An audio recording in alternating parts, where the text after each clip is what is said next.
وصلت جنية القراية والأحلام. يلا يلا بسرعة تعالوا ندخل جوه كتابي السحري اللي هيكون مليان قصص ومفاجآت كتيرة قوي. يلا يلا يا صحابي، وما تنسوش كمان تدخلوا قناة يوميات جوجو عشان تشوفوا كل جديد مع جنية القراية جوجو، وكمان مع كتابي السحري اللي هيكون فيه رمز لقصة النهاردة. يلا بسرعة لحسن أنا مش قادرة، عايزة أعرف إيه قصة النهاردة. ايه ده؟ هو ده الرمز اللي موجود؟ دي سلسلة فيها ترتر.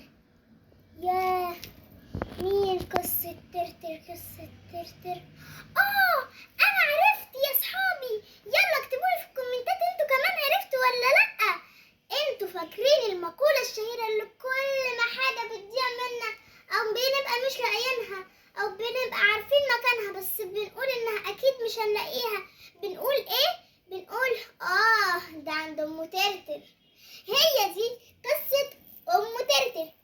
الست دي كانت ست بس كانت قوية، وكانت لسانها طويل، وكانت بتتكلم كتير قوي، وكانت متجوزة معلم قد الدنيا عرباجي حنطور. وكانوا اي فرخة تنط من فراخ الجيران على سطوحهم كانت تذبحها وتخفي اثرها على طول وتاكلوها كده على العشاء.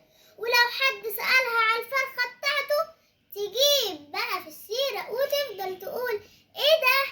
هو انت بتشكي فيا؟ يعني انا ممكن اكون خدت الفرخة بتاعتك ومقولكش، وتفضل تعمل عليها موضوع قد الدنيا دي كلها وتفضل تتكلم وتتكلم. وسموها ام ترتر عشان كانت بتفضل تلبس ترتر كتير. والغريبة بقى ان هي كانت عندها اصلا بنت اسمها ترتر.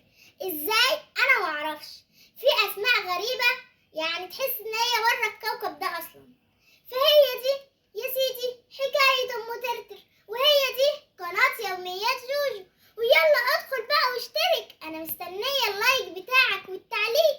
يلا انا كمان مش هنسى سؤال الحلقة، واللي هيجاوب في التعليقات هقول اسمه في الحلقة الجاية. وسؤال النهاردة بيقول هي ليه ام ترتر اسمها ام ترتر؟ السؤال ده ليه اجابتين، لو مركزين في القصة هتعرفوا اكيد ومش هتنسوا. يلا انا مستنياكم تكتبولي في الكومنتات. يلا بسرعة انزلوا اكتبوا. ايوه انا شايفاكي وانتي بتكتبي، برافو، اكيد انتي قدرتي تجيبي الاجابة، اكيد طبعا. يلا يا كل اصحاب قناة يوميات جوجو عشان تشوفوا جنية القراية هتعمل ايه وهتجيب قصص ايه كمان.